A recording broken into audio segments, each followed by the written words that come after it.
legal mesmo. Eu curso Química na Fala Universidade Federal galera, Rural de Pernambuco. beleza? Nós estamos com mais um vídeo para Que legal. vocês. Conversando com o Pedro aqui no servidor de Aproveite. bate-papo numa sala privada, beleza? E é isso aí, vamos É, continuar aqui com a entrevista. Pode falar, Pedro. boa tarde, pessoal. O meu nome é Pedro, eu sou estudante do 5º período de Engenharia Agrícola e eu também sou técnico agropecuário pelo Instituto Federal do Espírito Santo. Né? Eu curso o curso de Engenharia Agrícola na Universidade Federal de Viçosa. E eu já estou no 5º período, na metade do curso, né? O meu curso, ele é um curso que ele é voltado para soluções tecnológicas dentro do campo. Ou seja, um curso muito focado na parte de elétrica, na parte de irrigação e na parte de construções rurais e ambientes. Eu vou entrar em mérito principalmente da construções rurais e ambientes, que é o que eu trabalho atualmente, né? E vou falar um pouco da minha pesquisa também. É, mas antes da gente falar o contexto sobre alguma coisa, a gente precisa problematizar isso. E o que acontece? A pesquisa em ambiência, ela advém de mais ou menos 15 anos. É relativamente recente, né? Se você pensar que a produção animal já existe há muitos anos, ele é muito recente. Ambiência significa conforto. Ela não se restringe apenas à questão de conforto animal, mas também de conforto humano. Então, existe também no Canadá, principalmente no Canadá e em outros países também, como a China, sensores espalhados por toda a cidade, no qual faz um monitoramento ambiental, de temperatura, umidade e tudo mais, para poder ativar mecanismos para reduzir esse estresse nos seres humanos. E é a mesma coisa para os animais, né? Então, lá atrás, a gente focava muito em uma tríade, que é basicamente sanitização, genética e nutrição. Sanitização se refere à higienização do local, genética, a questão do cruzamento entre espécies para obter a maior variedade com a melhor produtividade possível, ou seja, ter uma alta conversão alimentar, e a nutrição é o melhor alimento que a gente poderia fornecer para ter um alto ganho. Esse alto ganho eu me refiro não apenas à questão de bovinos, né, um bovino leiteiro, por exemplo, ou um bovino de corte, mas também na questão de aves, né? Ou seja, a questão das galinhas, tanto poedeiras quanto de corte. Suínos é a mesma coisa. Com o passar dos anos, devido à genética, os animais foram ficando muito frágeis. Ou seja, tinham cada vez menos as variações dessas variáveis ambientais, ou seja, temperatura, umidade, entre outras variáveis que também são qualitativas e quantitativas, ou seja, algumas que são tipo bom, ruim, outras que são, de certa forma, numéricas e têm uma interpretação para pessoas que são da área. Né? Então, todo animal, principalmente mamífero, salvo algumas exceções, tem um dispositivo de termorregulação natural. No caso dos seres humanos, a gente transpira. Então, a gente transpira porque é o meu corpo, para a gente poder regular a nossa temperatura. Os animais têm dispositivos muito semelhantes. Os bovinos, principalmente, eles reduzem o metabolismo, ou seja, o bovino de corte ele deixa de converter principalmente a alimentação dele em carne, e um bovino de leite ele deixa de converter a nutrição dele em leite. Com as aves é a mesma coisa, entendeu? A galinha poedeira, quando não está tendo uma nutrição boa, para de produzir ovo. E a de corte para de converter alimento em carne. Então, devido a essa questão dessa complexidade, né, dessas variáveis ambientais e de controlar em ambiente livre, porque antes todas as instalações animais, quando eu me refiro às instalações animais, eu digo aonde o animal está, de certa forma, armazenado, né, onde está sendo criado, sendo produzido, elas eram abertas, então você não conseguia controlar a temperatura, não conseguia controlar a umidade, também não conseguia controlar a velocidade do ar. Importante porque o fluxo de ar é importante porque eu vou entrar em mérito disso, mas basicamente a ventilação é responsável pela renovação de massas de ar. Ou seja, se ela é responsável pela renovação de massas de ar, ela reduz um pouco do estresse térmico. Então, por ela reduzir um pouco o estresse térmico, ela faz isso na renovação de massas de ar, e aí você tem uma sensação momentânea de frescor. O ser humano, percebendo essa problematização em instalações abertas, ele falou assim, então vamos fazer o seguinte, vamos fechar as instalações. Só que quando você fecha uma instalação, você é obrigado a controlar manualmente todas essas variáveis e garantir o conforto para o animal. Porque você não quer perder dinheiro, você quer ter o animal produzindo ali para você ter o maior ganho possível, gastando o menos possível. Isso é a visão de um empresário, né? Empresário do ramo. Então, observando isso, e esse fechamento, né, das instalações gerou uma problematização. O ser humano não havia pensado que os animais eles liberam alguns gases, que são gases do efeito estufa. Então, por exemplo, numa produção de bovino, principalmente o metano é uma grande problematização. O metano é uma problematização, no caso CH3, porque ele é altamente, ele tem uma combustão direta. Ou seja, se você acende um isqueiro, por exemplo, em uma instalação animal de bovino, que não tem um bom tratamento do metano, ou seja, não tem um biodigestor ou até mesmo uma ventilação adequada, você explode você e os animais juntos. Então, assim, é a mesma coisa que explodir um botijão de gás. Uhum. Entende isso? O metano ele também é um gás muito importante na questão de gases do efeito estufa, ou seja, ele afeta a camada de ozônio, ele inclusive é 3,6 vezes mais poluente que o CO2, que é liberado por inúmeras coisas, né? Respiração, tanto humana quanto a queima de combustíveis fósseis, libera muito CO2. Mas o CO2 não é tão prejudicial quanto o metano. Sendo assim, observando isso, numa questão de visão ambiental e de visão também produtiva, empresarial, o ser humano falou assim, olha, então a gente precisa achar alguma alternativa para diluir esse gás. Quando eu digo diluir, é sumir com ele. Então, é basicamente você reduzir a ação dele ali, sabe? Então, para você reduzir essa concentração, o ser humano percebeu o seguinte, quando você tinha uma sala cheia de fumaça e você ligava o ventilador, o gás era diluído pelo fluxo de ar. Então, o fluxo de ar, ele dilui o gás. Inclusive, a emissão de um gás, ela é calculada pela concentração dele vezes a velocidade do ar. Com isso, você consegue saber a emissão daquele gás, quanto que está sendo emitido para a atmosfera aquele gás. Na questão principalmente de aves, o problema é ainda maior, porque é um gás que ele é um gás meio, de certa forma, um pouco inodoro, mas que ele é muito prejudicial, que é a amônia. Como é que é a amônia dentro da instalação de aves? A galinha, ao mesmo tempo que ela defeca, ela também urina. Então, ela tem ureia ali presente, que é o nitrogênio, e o nitrogênio, no ciclo do nitrogênio, vira amônia.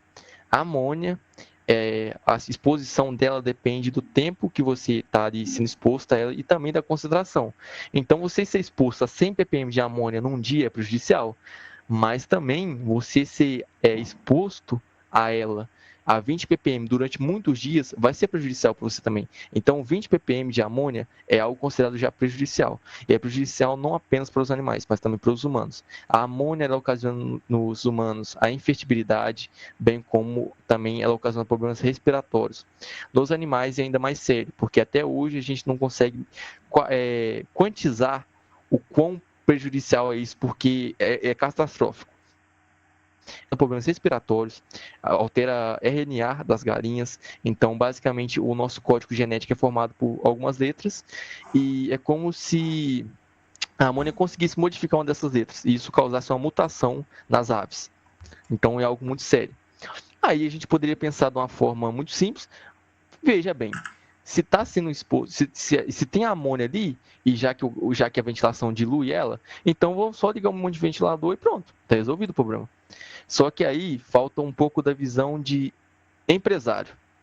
O empresário, ele quer reduzir o máximo possível os custos dele, é um produtor. Então, para ele deixar um ventilador ligado 24 horas por dia, 30 dias, tipo assim, 30 dias é muito, assim, um prejuízo muito grande, porque a conta de energia não é barata.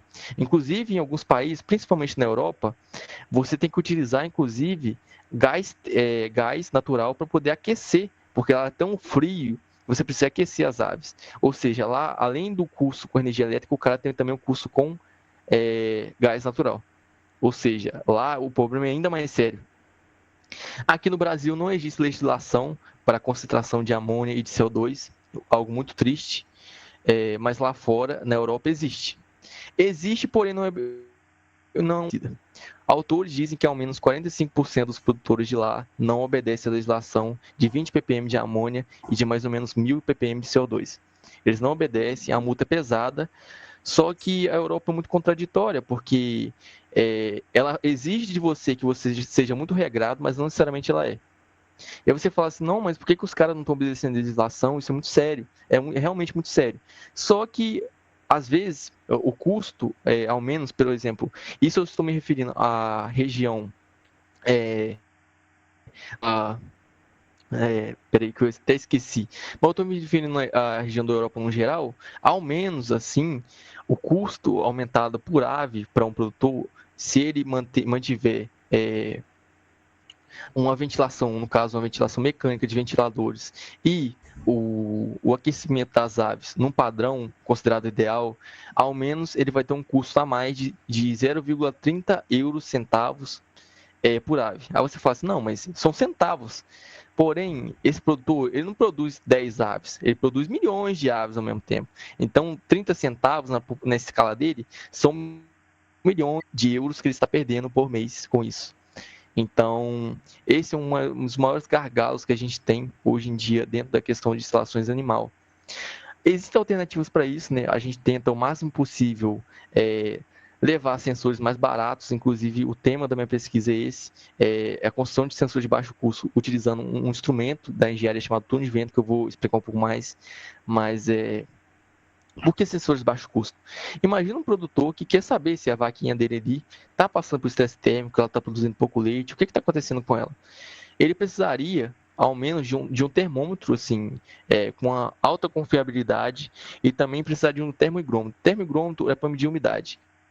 Só que esses equipamentos custam ao menos R$ 5. Aí você acha que um produtor muito pequeno, ele vai virar e falar assim, vou gastar R$ 5 um termômetro aqui. Não, ele não consegue. De repente, às vezes, ele não tem nem essa renda por mês. Então, nosso objetivo como pesquisadores e como engenheiros, né, é tentar baratear o máximo possível a tecnologia. Por exemplo, eu consigo citar uma tecnologia para a gente que parecia o top e é barata. Por exemplo, o Airfry. Um Airfry, há tempos atrás, custava R$ 1.000. Hoje em dia, você consegue achar um Airfry por R$ 200. É verdade. Então, assim, a tecnologia, ela tende a se baratear. E é nosso objetivo, principalmente como engenheiro, esse. Né? O que eu trabalho é construindo sensor de baixo custo, utilizando o Arduino, e eu faço a calibração, principalmente de um sensor de velocidade do vento, um instrumento chamado túnel de vento. O túnel de vento é uma estrutura grande, se você der uma pesquisada aí depois, vocês vão observar. É uma estrutura grande que a gente faz simulações aerodinâmicas, ou seja, simulações de fluxo de ar. E isso a gente utiliza, utilizando estatística, para calibrar sensores que a gente consegue construir usando, assim, de repente, R$ 200. Então a gente tem um sensor ali que não necessariamente tem uma precisão muito boa, assim, perfeita, mas que o produtor consegue ter acesso. Ele consegue ter acesso, saber se as vaquinhas dele estão passando por estresse. Então, como eu falei, esse é um dos maiores gargalos que a gente tem hoje dentro da questão de construções rurais. E a construções rurais é algo muito doido. De repente, eu moro aqui em Minas Gerais e tenho uma instalação animal de um jeito. De repente, Uhum. aqui na minha região é muito quente, eu tenho muitos ventiladores, muitos exaustores, e aí, de repente, um amigo meu que é do sul vai lá e constrói uma instalação do mesmo jeito. As vacas dele começam a passar por estresse por frio, ou seja, hipotermia. Aí ele fala Ah, assim, tá não, mas certo. lá onde o cara construiu deu certo, por que que não deu? Porque tudo dentro da construção rural depende. Depende da região, depende da geografia da região, depende do clima, da umidade da região. Então, tudo. Então, assim, quando eu estou me referindo a uma região da Europa, eu estou, assim, tentando generalizar um pouco, porém a gente não consegue generalizar isso. Então, toda vez que é publicado um artigo dessa área de construção rural, o autor sempre coloca no final: olha, essa pesquisa aqui foi feita em tal região, nesse clima, aqui é desse jeito, com essa geografia, porque tudo depende. É isso aí. Tá Então, certo. assim, o que eu gostaria de compartilhar hoje é isso, né? Acho que Uhum. esse é um dos maiores problemas que a gente tem hoje dentro da área, é um gargalo muito grande. Muitas pessoas Uhum. não sabem sobre isso, mas esse é um grande problema que a gente tem, né? E eu gostaria de levar esse conhecimento, né? Porque acredito que tem muitas pessoas que de repente têm um pai que é produtor, ou até mesmo é produtor, e esse conhecimento é muito importante, porque isso nos dá umas novas perspectivas sobre os animais. Os animais, eles também Uhum. sofrem. Hoje em dia existe leis para abate de animais, para também a questão do cuidado dos animais. Então, tudo isso é muito relevante, porque, querendo ou não, a gente está lidando com a vida ali. E é isso, eu agradeço muito a oportunidade do Wagner aqui de me deixar falar um pouco, né, sobre minha carreira acadêmica, e muito obrigado. De nada, de nada. Qualquer coisa, toma aí para fazer mais vídeo aí sobre sua pesquisa acadêmica. Beleza, muito obrigado. É isso aí. Galera, deixa o like, se inscreve no canal, fortaleça o canal e compartilhe os vídeos com seus amigos, beleza? E é isso aí. Valeu, galerinha. Fui!